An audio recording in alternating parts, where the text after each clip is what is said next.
Hello, in this video I want to show you how to change orientation lock for Microsoft Surface X Pro.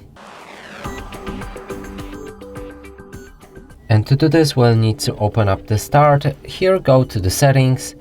Now navigate to the System, Display. On the bottom you should see the rotation lock and you can disable it to rotate your screen like this, and if you enable it, your orientation should be locked in place and won't change. And that's it for this video. Hope you like it. Please consider subscribing to our channel, leave a like and a comment below.